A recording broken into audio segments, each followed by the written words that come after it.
And it says we are live. Hi, everyone. Number one Marmaduke fan here. And today I am joined by the creator of Sugar Lightspeed, aka the little girl Lethal, Slick Jimmy. Say hi to everyone. What's up, everybody?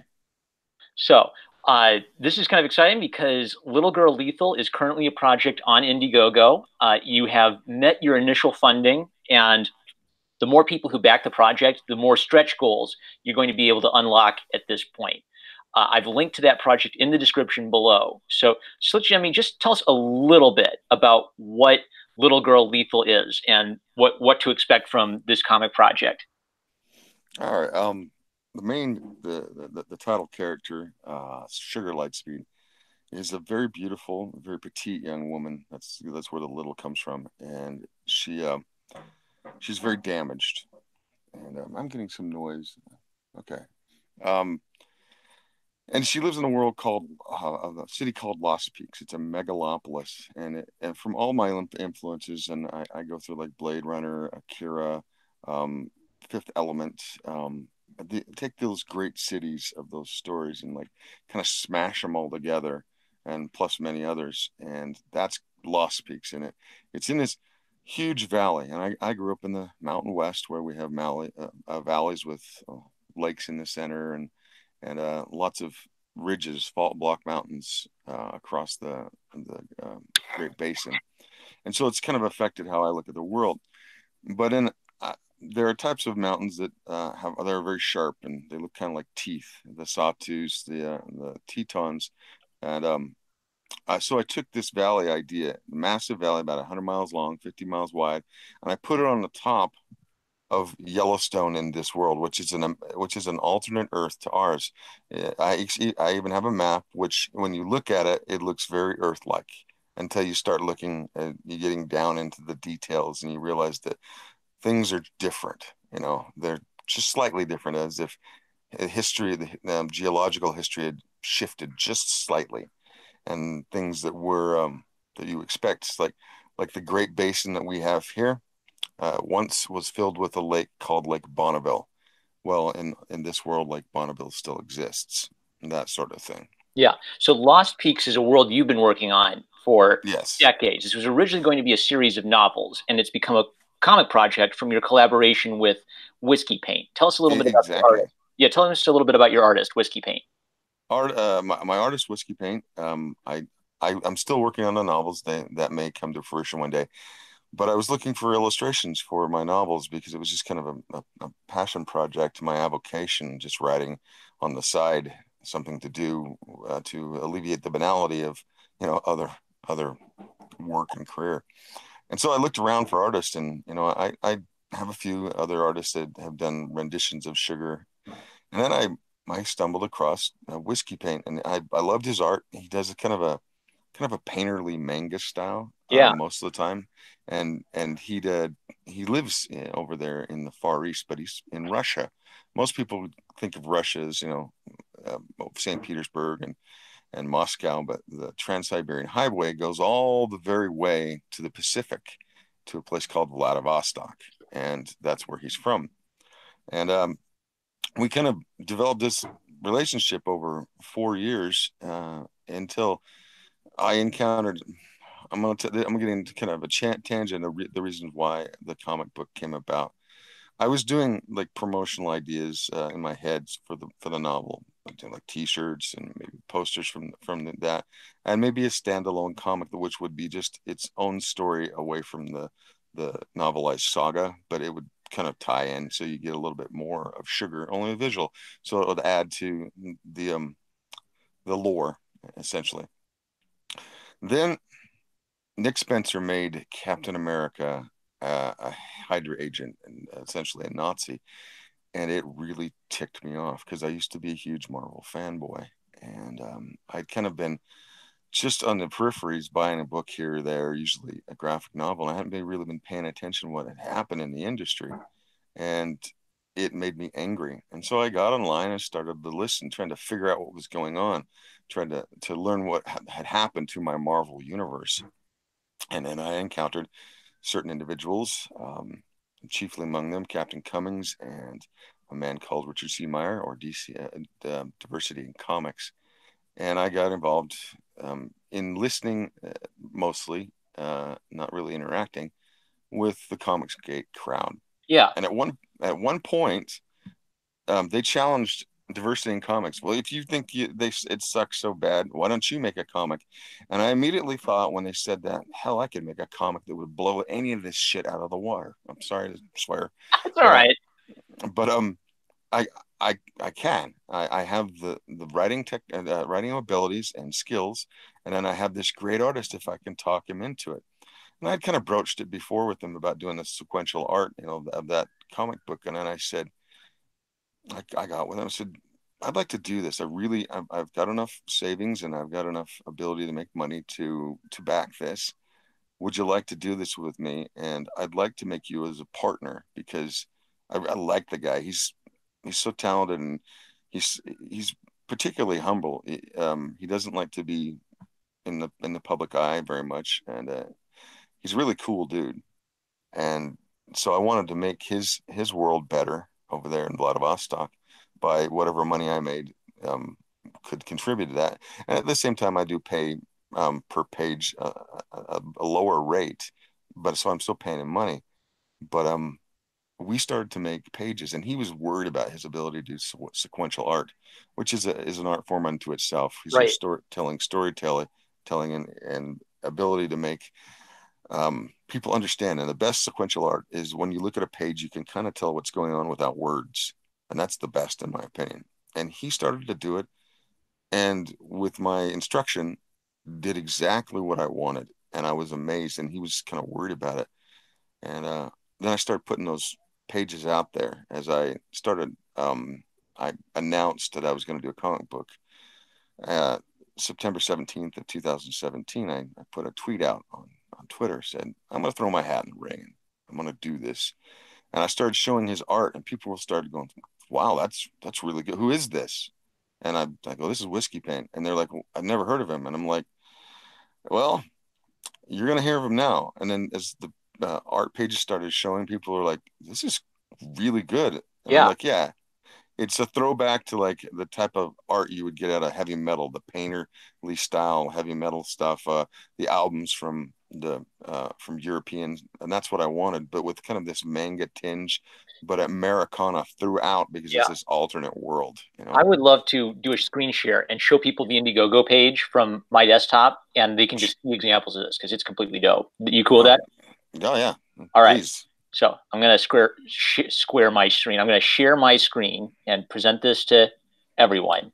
And what we got here is the Indiegogo page for Sugar Lightspeed. And what struck me about Whiskey Paint style is there are a lot of like painterly comic book artists where I think they paint so much they sort of hide like the beauty of the comic art drawing. Hmm. And I think what Whiskey Paint has is he uses painting to add flavor and texture to the world, but he still has really solid black and white drawing. And I think that's like this is the page I'm thinking of, where I Hmm. can kind of discern all the contours. I can like totally understand all the shapes and like the bodies and the trees and the backgrounds and everything. And then the painted aspect of it just gives it this color and detail. So you really picked. You said he was Whiskey Paint was worried about doing comic art, but I think Whiskey Paint really gets that that strong line work that makes comic art work. This is one of my favorite panels of all of it, where the car is painted, giving it that kind of nice sheen, but I can discern every little line of Sugar Lightspeed's form. So you've got an excellent artist for this. I just want to praise your He's take. I mean, and he deserves every bit of praise. He's magnificent. I mean, I tell him that, and he's like, he comes back and goes, thanks, thank you. Like, and he'll print that out, like, thank you. He just doesn't know how to take the praise of that. And like, you see, I told him I wanted some exotics and some old kind of hot rods and that sort of thing, and he just comes up with them on the fly. I didn't give him any specifics. I just said that's what I wanted, and he'd do it. And he adds these really cool things. This panel right here, I love. It's the dungeon where her father X, he's an assassin, Mhm. discovers her, and then as you can see, these are small bodies that have been but they're indirectly. You can't really see exactly what Yeah. happened to him, but you get by the skull on a hook that things didn't go very well for some people who were in that dungeon. There's a very bad man who was. Right. To clarify, Sugar Lightspeed was a sex slave. X saves Yes, rescues her out of sex slavery, and he's like yeah, a badass assassin, and he trains her to be like equally badass to him, right? exactly. And she was a sex slave in her youth, so she's been broken. Um, Not necessarily in body. There are reasons why for that.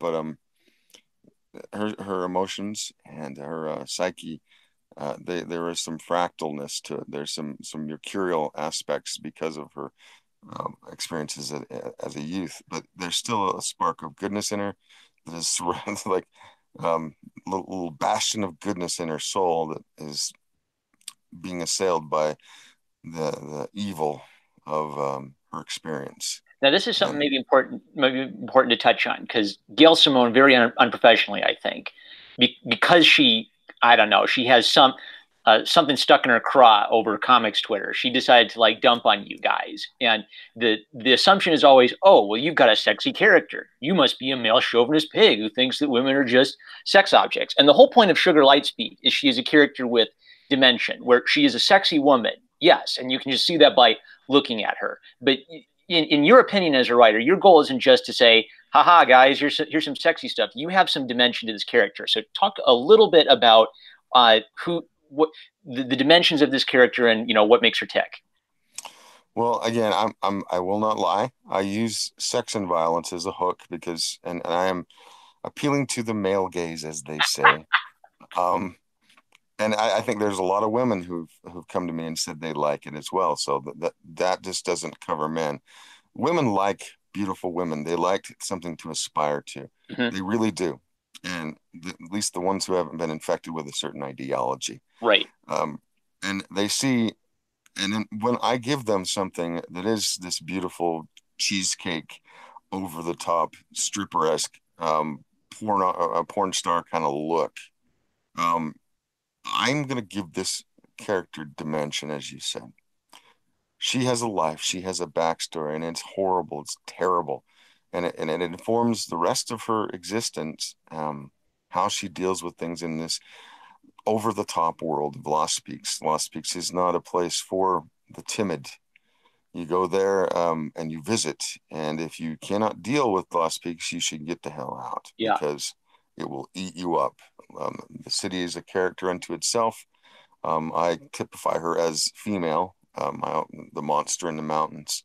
Um, and she's got many different names like Doomtown and the Big Nugget, Bloody Creeks, because of the violence that takes place between the factions that live there. And Sugar is, if anything, an ultimate survivor Yeah.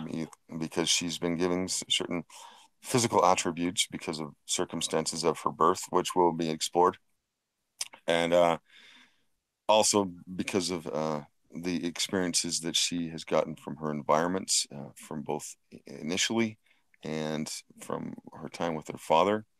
And then there comes an event in her life that amalgamizes her with a sliver of a cosmic entity Mm-hmm. of the omniverse, which I use omniverse broader than even a multiverse. It's Yeah. like all the multiverses put together.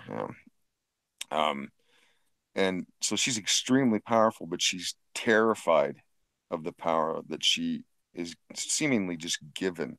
Yeah. Um, but there's more to it than that. And so she only uses it to like create her weapons. It's like if you see the ankhs that are on her, the little like the pendant around her neck and Yeah. on her earrings, on her the belt buckle, those are manifestations of that entity. And they're um, so there's a reason why they're there, and they symbolize eternal life in this world and in hers, uh, and also um, sacrifice. Yeah. The Ankh has also become a Christian symbol as well, if you, and especially in Orthodoxy.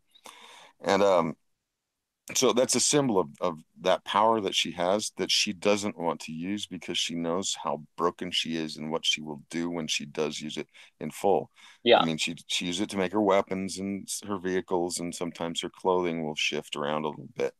But uh, that tells you that she's struggling not to be this horrific monster, a monster on par with the monsters that damaged her, because Yeah. she, will lose track of her sanity. So Um, something the key to underscore there that I'm resonating with is the idea of a very powerful, a physically powerful character, where yes, you're kind of like mortal and problems with her history that give her a lot to think about. So it's not like she's going to have any trouble like beating up a bunch of guys, but she still has internal struggles. She still has an internal life and thoughts of her own. right. And then here's the thing: like, imagine you have all the power in the world and all this vast reservoir of rage, and you could affect whatever you wanted if you just let go. But you don't want to do that. And so she's looking for, she looks for the evil, and one of her powers that she develops, and this isn't something, it's intrinsic to her through her study with her father, and through meditation. She learns how to see the auras of people through her, like, all of her senses put together give her a sixth sense, Mhm. and she can smell and taste, and everything that she does, if she tactilely touches somebody or smells their pheromones, or licks them, or even sees them, and it starts to she can see this aura around people. She can tell if they're good or evil, and so it helps her to make discernment. But then there's this gray area. Everybody has this evil. They have the ability to commit evil, and there's strange things in everybody's heart that when they get angry or whatever it is, and she sees all that. But when she's in a lucid state, she can discern. You know, she can tell which ones deserve it and which ones don't. And when she loses her ability, she's just angry at everything. And even though there's a part of her that's kind of trying still to hold her back, sometimes she makes mistakes, and people who don't necessarily deserve it, they're not the best of people. Um, she'll kill somebody that has the may have a really large effect, and she can see this stuff too rippling out Yeah. on somebody who is innocent, because people have siblings and parents and loved ones that these deaths will affect, and then all that weight falls on her, and then Yeah. she. So that's the type of thing. Like, I'm giving this over the top character as much depth, as much texture as I can when we get into the later episodes. Something That that something that clicks with me. Maybe like couple things here we're touching on. So it's kind of like the best aspects of Superman, where people Mhm. say, "Oh, Superman's too powerful. You can't tell a story with him." And I think the best stories with Superman are about the man who has all this power, but what can he do with it? What is right for him to do with this kind of power, right? Well, yeah, and that's the thing that people don't realize about Superman. I've never been a huge Superman fan, but once I explored it, the reason why people may get tired of it is because he has the ability to he could be the ruler, the despot of the world, and it could be how he wants it to be. But he believes in the goodness of people and wants to give them free will. Mhm. And he could do things that would terrify the world into submission, and he doesn't do that. He is that is his heroism. Not that he can, lift a mountain up. His heroism is that he doesn't do it every time he gets angry, Yeah. or every time he gets frustrated, or every time, that anything that he could change, but he doesn't. He fights the foes that no one else can fight. But the small little things, he can't spend his entire life. Can you imagine hearing all the evil in the world going on and not being able to be everywhere at once? But if you did be everywhere at once, you just become as big a evil as anybody else, because nobody would get any choice. That's Superman, and Yeah. people don't realize it. What the hero, the true heroism. If you put Bruce Wayne in that same situation, he'd probably try to control everything Yeah. because of the nature of what he is. And it's not to say that Bruce is a bad person, but he's not Clark. Yeah. different different background, different psychology. Right. Could we also talk a bit about my introduction to kind of the world of hard-boiled Norse stories was Frank Miller's SimCity, and you've told me you're a huge fan of Yes. SimCity, and even just as you describe Lost Peaks and what this world means to you and all the history, It has. I can see the connection instantly between how Lost Peaks is kind of a character in and of itself, just as Sin City is a character in and of itself. You're, Tell us a yeah, little bit you're about how Sin City affected you. well. Like I grew up in the '80s. That was my teenage years, and then the '90s, I was in my 20s. Now, Frank Miller had, he was seminal stuff with Batman Returns, The Dark Knight Returns, and with Daredevil. And I really love that stuff. I love the noir, the kind of, and it goes back to things like Blade Runner. And then he came out with this new thing, its new approach, which guys like Marv are obviously a superhero. He's just this dark character that has a code, but he also has mental problems at the same time. But you can tell he's a good guy, and he does things that shouldn't be shouldn't be possible. But somehow he's got this strength and this durability. That's just one of the characters from Sin City. But it resonated with me how he fought and went and died for the love of one woman who gave him a soft touch, Yeah. and how much, he describes himself as no woman wants to look at him, no woman wanted to touch him, but yet, Goldie did, and then Goldie was killed, Yep. and he fought a battle to it kind of gets me to tear up even now, to avenge the one woman that took the time, even though she was a prostitute, to give him just a little bit of love in life. Yeah. That character, and then Hardigan, and then the rest of the cast that's in Sin City, makes this city, Basin City, into a character of itself. A very dark, a very gritty, a very corrupt city in almost every way. It never really lets up. It's pretty oppressive. Whereas with Lost Peaks, the top side, once they call it top side and bottom side, top side is the glittering exterior of the city as you come into the valley, the different claims, and that's the kind of the sections of the city. They sparkle and gleam Yeah. as the families who run these cities vie for power of Lost Peaks. But underneath is where all the wealth came from. These tunnels of mines that go down deep near the mantle, and that's where the slums of Lost Peaks are. That's the corruption that upholds everything.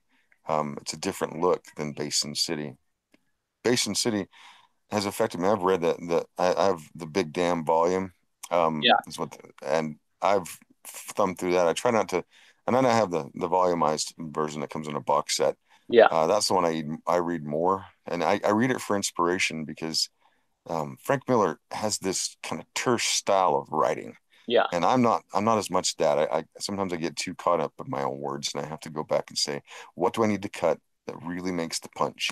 Yeah. And Frank Miller just has it. Boom, he punches with his words, and then he has this ability to draw as well, to render, which I do not have. But my style is different than his. He's very noir, very light in shadow, and it really had an effect on me because it goes back to the old '40s movies. Which the reason why they did those '40s movies and was such extreme contrast of light and shadow is because they didn't have a lot of money at first, Yeah. and so they were innovative to kind of make and hide a bunch of stuff that they were trying to hide. Yeah. And what they came up with was this beautiful iconic imagery Right. that when they used light to paint in black and white and then later on in color. I want to do a lot of that in mine, and you'll see some of the pictures if you scroll through here where I use color, but I also use these deep shadows Yeah. to affect things. It's And mood. It's just atmosphere. right, the atmospherics of the book is something that I've had to. Um, if people don't know this about Whiskey Paint, he's more pastels. That's his general color palette that he liked to do, and I've kind of forced him a little bit into getting more vibrancy, and you'll see that. And he still has a little pastel here and there, but I've gotten a really vibrant color, really rich, saturated color in there too. Yeah. I like that one right there, where Oop. this right there, go Her on the a phone little or the car? in the car. In the car. Gotcha. Now, this is after he finds her, and this is actually the scene where she gets named Sugar. Yeah. She doesn't have a name before that, and he's a very stoic guy. He doesn't say a lot of words. X. He's very sparse, Yeah.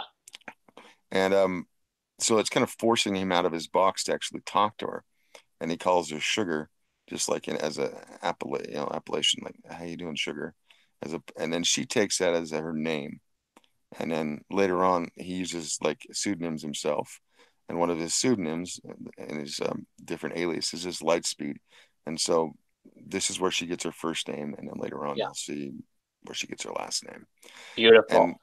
she's abused, but and so you can see it in her face. She's a broken little doll, but she's also inquisitive because this is not the type of man that has ever take possessed her, and he's telling her she's free, and Yep. she doesn't even know what the concept is. Yeah.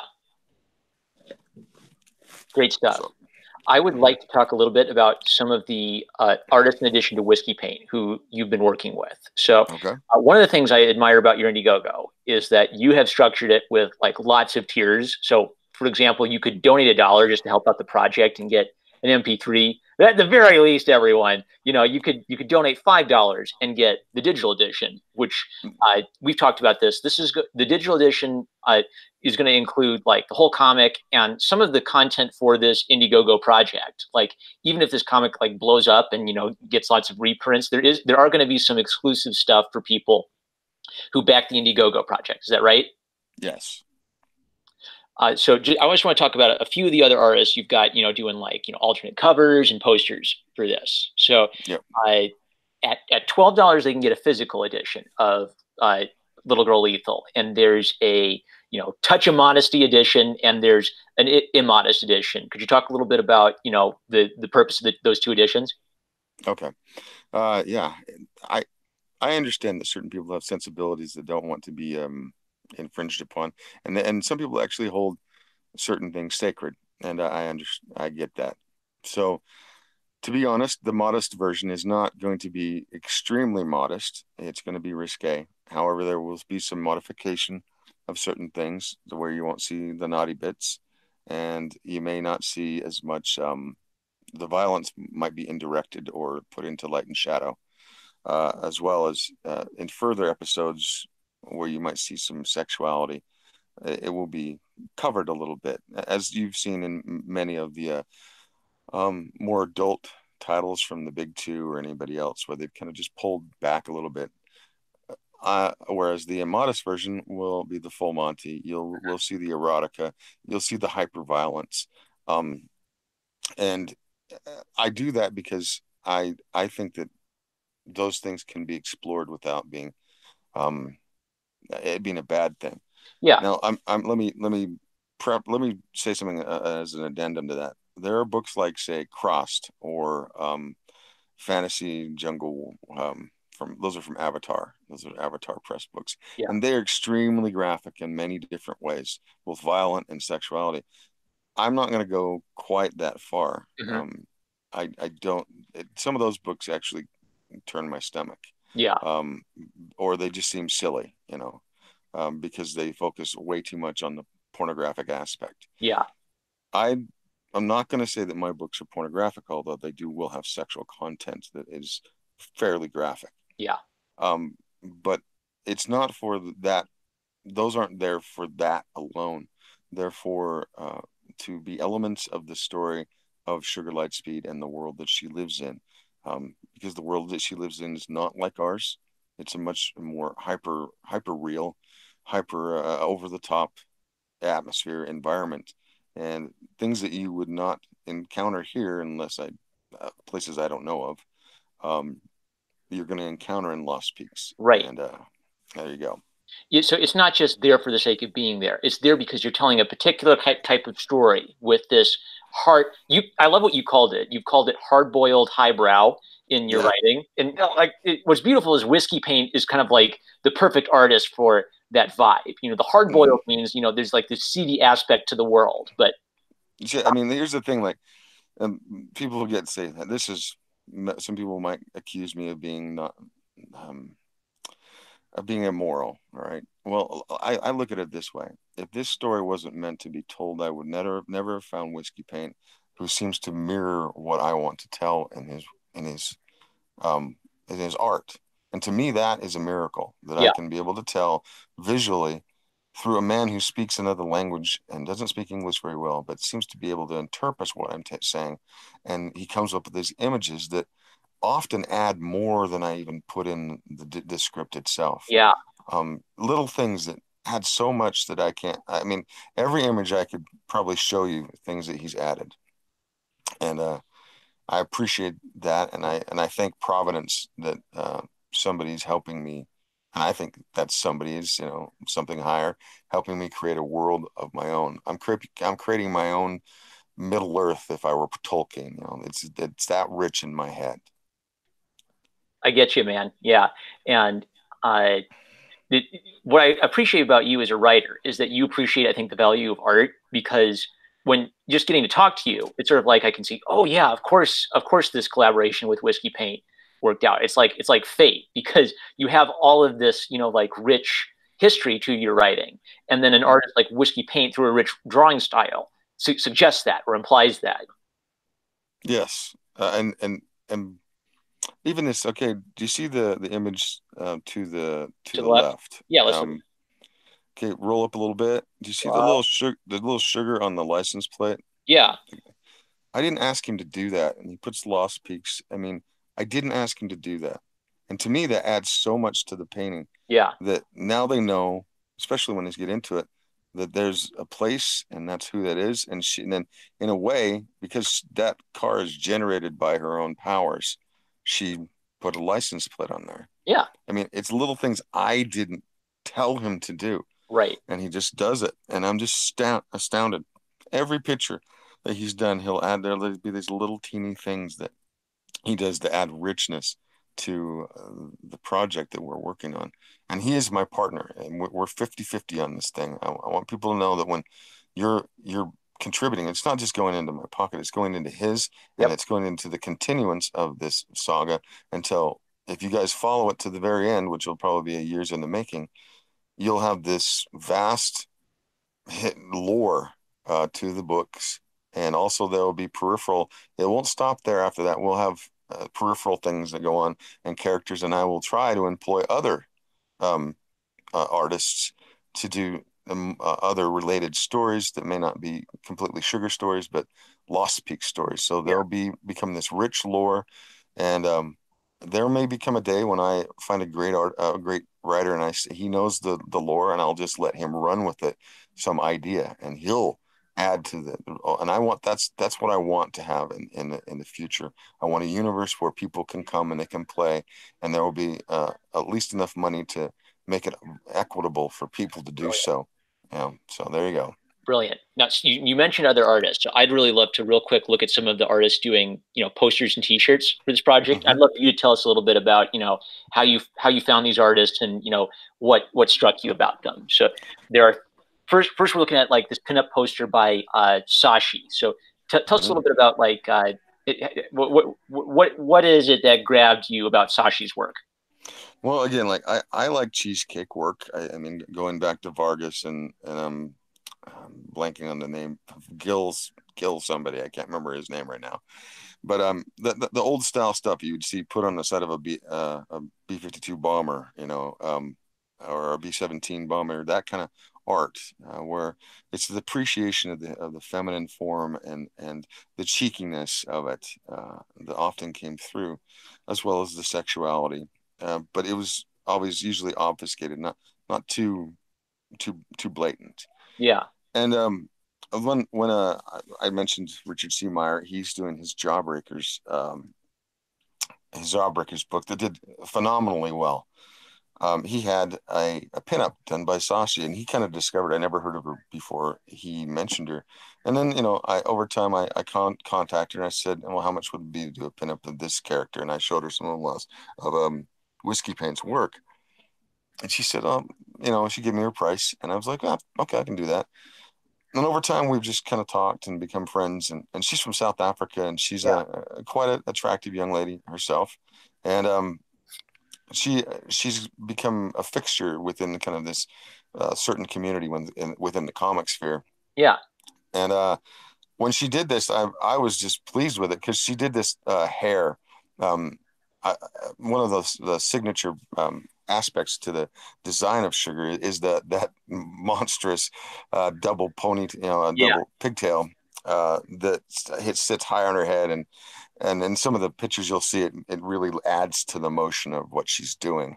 And then she does this even more over the top hair, and I love that about it because it's just she went all out. She went um, down to the floor as opposed down to her butt. yeah, And so I dig that, and there's a lot of in Lost Peaks. There's a lot of gold, and that's you'll reflect it in her sword is golden, yeah, and her hair is golden. So she's this golden child, which goes back to an image done by Frank Frazetta that is seminal in my influences. It's this nude painting of a beautiful, sultry woman, backed by these animals that surround her, and then there's like sharp mountains behind it, and that is one of those things that has influenced me. People ask me why I love Frazetta. Well, it's many reasons, but when it comes to Lost Peaks and Sugar, that one image, if you guys want to look up the Golden Girl, you'll see kind of where the seed of Sugar came from. yeah. Actually, Frazetta. And for people who don't know, just for people in the live stream who may not know Frazetta, like he's influenced everything. Influenced Yes. Conan the Barbarian. He influenced He-Man. He influenced Star Wars. Almost all aspect of pop culture. You can trace some of it back to Frank Frazetta's paintings of Yeah, pulp stuff. and and of the 20th century masters, I mean, there's many, but he and Robert McGinnis are my kind of two go-to guys for the 20th century. Frank Frazetta, he died in 2010, and Yeah, just like Stan died just a few days ago. I was in mourning. I'm still kind of sad about yeah, Stan. I will be for a while. I'm still every May 10th.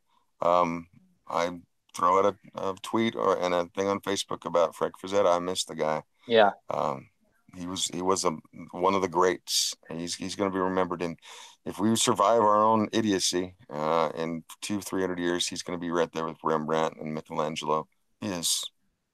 And with whiskey paint, you're kind of introducing a Russian Rembrandt to all of us here in the states. Yeah, exactly. This Yeah, one this is is a guy.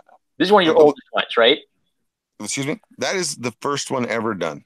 Yeah, That's the first.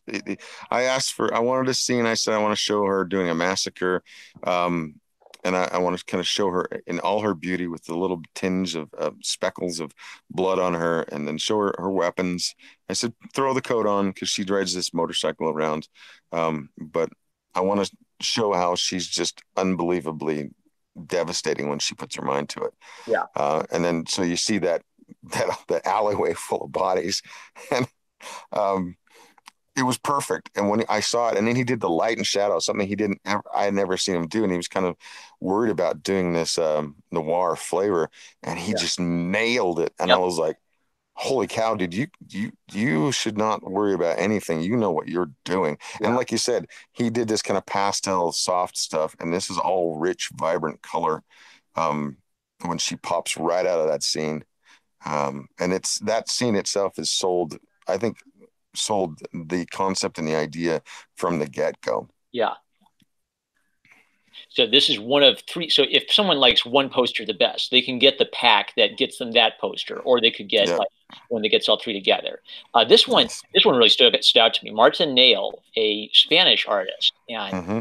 talk about this because this one really stood out as a unique piece to me. It is, and if you go look up her style, she's very impressionistic. All Yeah, right. All the and I have to admit, everything you see here is digital. So I haven't gotten any actual um paintings that I can physically right. hold up. But this is digital. She works in digital, and she does limited prints. She has a store of her own that has all kinds of beautiful stuff, and she does quite a few pinups plus landscapes. She did this one of Manhattan. It's just gorgeous in this kind of similar multicolored, multi-hued palette. And I I came to her and she says, "You do realize I'm a little bit more expensive than say your most comic book artists?" And I was like, well, okay, what it is, and she is. If you were going to commission her, she is not cheap, Yeah, but she did it down to the last exacting detail of what I asked. And as you can see, this I can kind of give you an idea. Do you see those three big mountains. There's one down that looks is a volcano. You can see it down there. Uh-huh. There's eight of those that surround the valley, and then Yeah. the rest of the smaller, kind of sharper, little smaller mountains. And that's the valley. And then you can kind of see the lake down to her right, down lower right.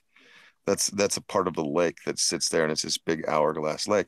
And she got it in there, and all those spires you see are the sky piercers, the the big ones. They're like monumentally tall mountains because you're looking at 100 miles towards the taller mountains. That tells you how big those mountains are way down south. She did it perfectly, and she did it to my specifications, and she made sugar not as buxom as a lot of people like them to. I don't mind if you put a little bit more bust on her, but a lot of times I think it goes over the top with some people. They just focus so much on doing this overly voluptuous women, and that's fine. That's cool. But Sugar is not that character. She's Yeah. raw bone. She's high energy. She burns all the time, and um,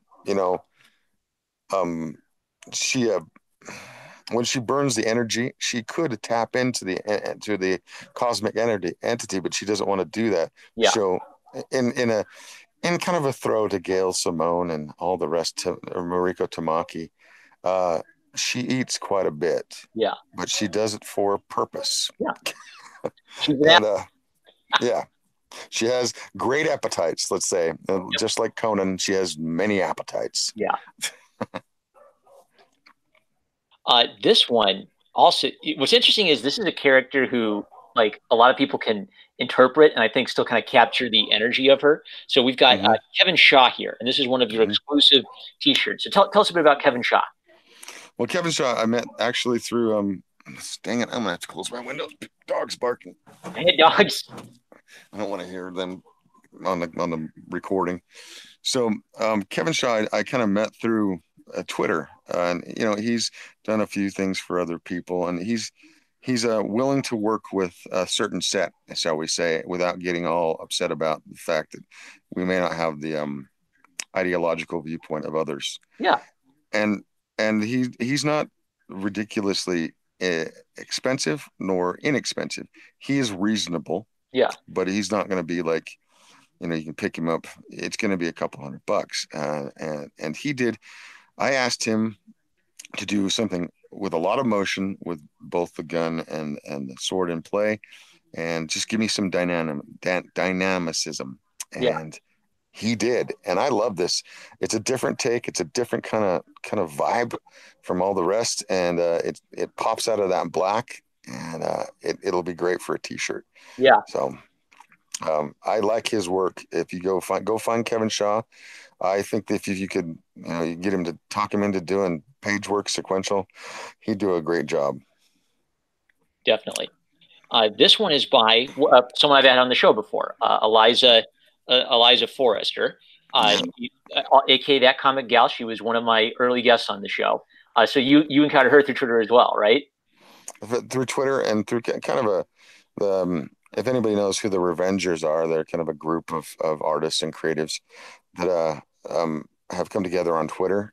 And she's one of those. She's kind of taken a step back because of personal reasons Yeah. from Twitter. And we miss her a great deal. But she did this really cool interpretation of Sugar and Sugar's Tomahawk. That's a Dodge Tomahawk Mhm. motorcycle, which was a concept idea that Dodge came up with about 10, 12 years back. They made actually a limited run of them in a kind of a gunmetal look, but hers again is different. It's got golden aspects to it, and Yeah. you'll see from the different art that the color kind of shifts around depending on the artist, and I allow that a little bit through a specific palette. I like red, black, and gold are Yeah. my favorite colors, and you'll see that reflected throughout the book with Yeah. Sugar. Even in Sugar herself. Yeah. Yeah. Uh, and then this is a separate poster by Whiskey Paint.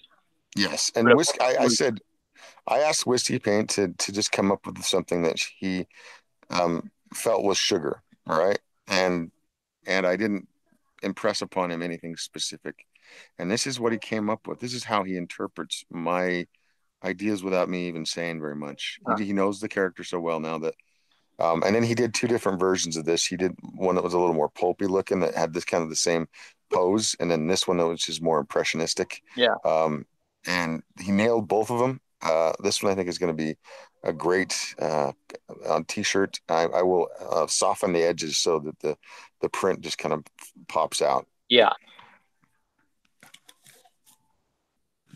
And I love that one. If you can see the bottom, T-shirt, and then people, the what was that? bottom of, do you want to look at the bottom of Whiskey Paint's shirt design, or do you want to look at the when the collects all three together? No, it's all right. I'm good. People can Okay. go online if they want to go Yeah. find it. Find my Twitter, and you'll see all this stuff in my timeline. That's all over the place. What's your Twitter handle? It's Slick Jimmy Love, and that's what where you'll find me on Twitter. I'm Slick Jimmy Speaks on YouTube. Cool beans. All right, I'm going to stop presenting to everyone so we can talk again. Cool. All right. Wow. So what I love about that is you have that's not even all the artists you've worked with. Those are just the artists who've done, posters and T-shirts for the project so Sure. far. You've also worked with a couple more friends of this channel, Mr. Marvel, Troy Torres, and Matt Wenger. Could you tell us a little bit about both of them? Mr. Marvel, if anybody knows who he is, he's the creator of Wanpool, and he also is working on other projects as well. He does a lot of work with Brian Ball of Rags fame. He is extremely talented, and he's actually a very quick artist. He with Wanpool, he took all the hats, and to tell how amazing this guy did is he did a comic book in a month in his car because at the time he was homeless, and he produced a comic that is is tongue in cheek, yet it has a lot of heart, and I really like that about Mr. Marvel, Troy Torres. I think in days to come, if he pursues this hard, people will come to know him amazingly. Because here's the thing: not only is he able to do his kind of own style that you can see, he can do many different styles. He can get into it, and he did me a version of Sugar in like a Samurai Jack style, Yeah. which he whipped it out like in like a day and a half. I was like, holy cow! Just a little Samurai Jack esque Sugar, and he's done me some chibi stuff and a little bit of manga style with like kind of a bobblehead look. Um, he's good. He's good, and people should employ this man Yeah. because of his ability. He's also a tattoo artist, so if you're in the area where he lives, sometime you might be able to get a tattoo from him. And what I'm having him do is, as soon as we hit the stretch goal of $15,000, we're about 11.5 right now. Yeah. I will add a 10-page script, which is a standalone story that is non-saga, but is also a Sugar story, and it's kind of like it's an expanded gag, but it also informs about Sugar and who she is a little bit, but in a fun, a less serious way. And Troy will be the artist for that, and he will be doing it in a Bruce Timm style. And I'm looking forward to that. As soon as we hit that stretch goal, I will have this. I will try to get out as quick as I can that script and have him start kind of doing concepts for it. So that's Troy. With Wenger, now if anybody knows of Aldrake Dragon Knight, it's Dragoon actually is how it's spelled Yeah. with a double O. He's been doing this little web comic for a while, and he's got a lot of passion. The art style is kind of an acquired taste, but it's a lot of fun, and Yeah. he's continued to do his work and get sharper skills, and he's very open to criticism and critique, and I've done that several times. And then I did a full for his last effort. I did a full edit for him Yeah. to sharpen up and punch up his work, and he's fully been down with that. And because I like the guy so much, he's got this real heart about him. He just doesn't quit, and he keeps striving to get better. And how can you not admire that? So Exactly.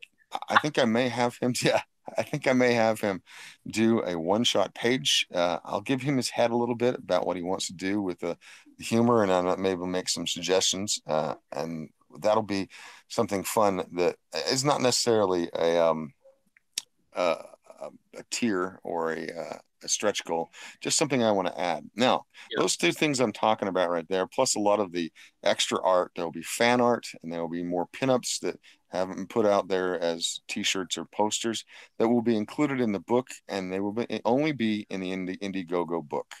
Um, Later on, when I put Little Lethal out as the first episode, it will just be the 30 pages that Whiskey Paint puts together. Yeah. And then, maybe an advertisement for the next book inside that. And that's all you would get. Along with the Indiegogo, you'll get kind of teasers about what's coming in the second and maybe third episode. So explanations of in text, with my own prose about what the world entails, and explain some things so people are more informed about the universe, with maybe some little doodles around the edge. So you'll get some art that way as well. And that's what you get from Indiegogo. So we'll probably be going somewhere over 50, maybe 60 pages of extra swag after the 41-ish pages of actual art and sequential. So And I appreciate that you have a pretty easy jumping on point for, like the more cash strapped. It's not that hard to support this project. And, the thing I would usually do is I'd support a project and then come back later and say, man, I really want those perks. So if you haven't supported Little Girl Lethal yet, I'd really encourage you to check it out. Read the Indiegogo page to get a good look at Whiskey Paint's style. And it never hurts to jump on these projects. You're really helping something come into existence, which can't come into existence if people aren't interested to see this work. And you've been like, I love all the connections you've made with artists to interpret this character, and I really appreciate that. well, I'd love for a lot of bigger name artists to take their take of it of the character and of the world, but that takes money, and then I want to support the lower, not lower, but lesser known artists that haven't, these big names, say like J. Scott Campbell or something like that. Yeah. uh, I want them to have their chance to put their stamp on the character, because every artist does something unique every time they do it. And I'm pretty, even the less more amateurish arts of the fan art, I really enjoy seeing when they do something. It's fun. And but I need to mention one other thing that we didn't talk in the pre-show. um Zalan Talis, he's a YouTuber and a composer from Australia. And Yeah. if you look on the tiers, you'll say that these MP3s. He did that, and then the music you see in the video that I put together, that's his work. And Yeah. he has done a 28-minute mini album that he's going to press on vinyl. That will be on Monday. I'm going to be adding it as a perk. That you can pick up this album, and it will be shipped to you. It's going to be a fairly high tier, about $70, but you'll get the books as well. Um, and the reason it's expensive that they have to print it one off, but you'll get exclusive art that will be nowhere else Huh. for the cover of that. I won't put it in anything else. It'll just be on Zalan Talis's album. And if you like Sugar Lightspeed and you want some, and that will be that'll be Whiskey Paint art. It will Nice. be nowhere else. And I wanted to promote him because he's been a real mensch to me. He's been a supporter from the very beginning, and he's been doing music for a lot of the people in our community, to kind of give more rich fullness. Some have embraced the music. Some, I guess, have ignored it. But if you go look on his YouTube channel, you'll see a vast amount of music that he's composed with his team, and I would support him. He doesn't get enough support because he's a really enthusiastic, really talented guy. That's Zalan Talis, goes by Zed. And they can get that. Anyone who supports the book can get some sample of his music through MP3 and give it a listen. Yeah. Right, and they come with that. You get two tracks, Sugar's Sweet Strut, and then the Sugar Lightspeed theme, um, and which is a little more orchestral as opposed to the first one's kind of funky. Yeah. And I like funk, and it made a lot of fun to put that behind my promo video. Yeah. What would you, for people who've joined us since we started the stream, tell us what that you want the big takeaway to be for the Little Girl Lethal project? What is special about this project? Well, I mean, that's a that's a broad ranging question, but what is special is that this I'm just some guy in the Mountain West. I'm just some schmo, all right? And I've been dreaming in my head for over two decades now of this world, and it's kind of formulated and evolved, and it's finally coming to fruition. I mean, I started doing this in my 20s, and now I'm in my late 40s, Yeah, and I see this world in my head, and it's a world that I've wanted to share, but you don't have confidence in yourself sometimes when you're doing something. You just think, it's just a bunch of fluff. Well, here's the thing: anybody can create. Anybody can make a beautiful thing, even if the world is dark and not the funnest place that you wanted to explore. But you can explore it vicariously, and you can tell your stories. And that's my story. This is my story. This is my magnum opus, my yeah, epic. And you're getting it on the ground floor of this piece and of hopefully a fandom, um, uh, of an appreciation through your being a customer. And I listen to my customers when they talk to me on Twitter. I acknowledge them. I acknowledge even detracting feedback, and I try to be as professional as possible. This is a story that is like no other. It has aspects of many things that have influenced me, but you're not going to see another story like this anywhere else. And it'll be interesting and deep, times funny, sometimes tragic. It'll have all them human emotions, and it'll be hyped up like an eight ball of crank and crack and ecstasy all smashed together with roids.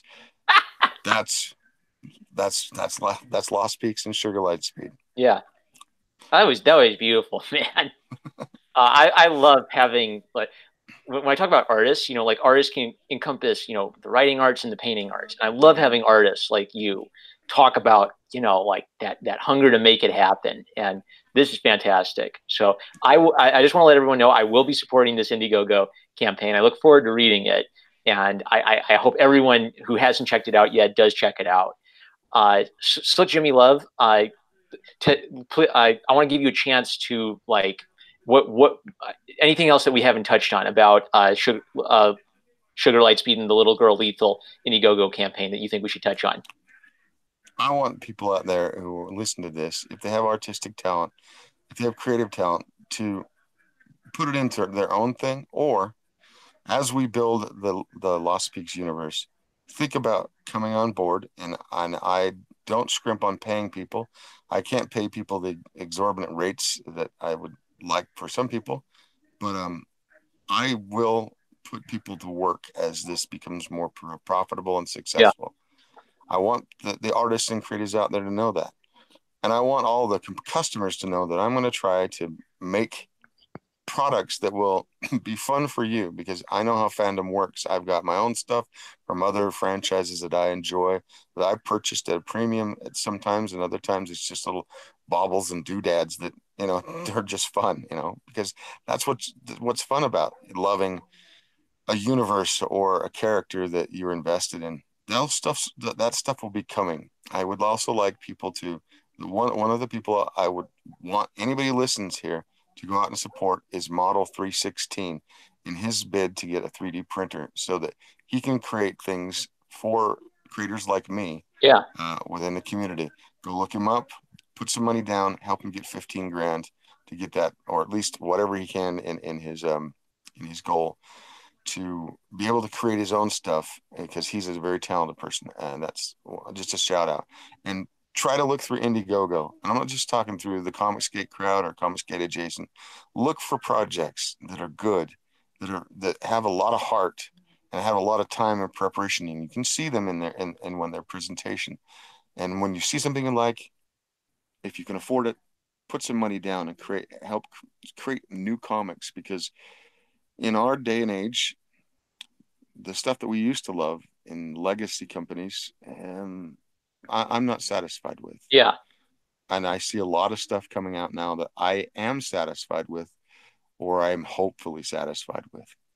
So go out there and support indie creators, not just me, but all the good people out there striving to make something and bring entertainment and life and love. And, you know, that's what the life is about, being a community. Amen. That was beautiful. All right. So the project is Little Girl Lightspeed, the character. Little girl lethal. Okay. You do. I know it. The Little Girl Lethal. The character is Sugar Lightspeed. Yep. Our guest is Slick Jimmy Love. The artist is Whiskey Paint, and numerous other artists contributing, beautiful original art to the project, including music, poster designs, T-shirt designs. There are a lot of great people you can support by supporting this project. And you're on Twitter, right? So people can reach out to you if they want to chat Sure. about their own ideas and art projects and things like that. Yep. If you want to talk to me on DM, you're gonna have to follow me and then kind of give me a heads up. I don't have an open a DM.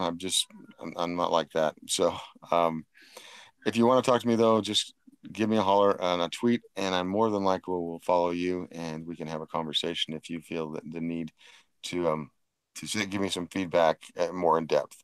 Otherwise, tell me what you think, and we'll go from there. And you can also, if you do back the thing, you can give me all kinds of feedback on the Indiegogo. So Excellent.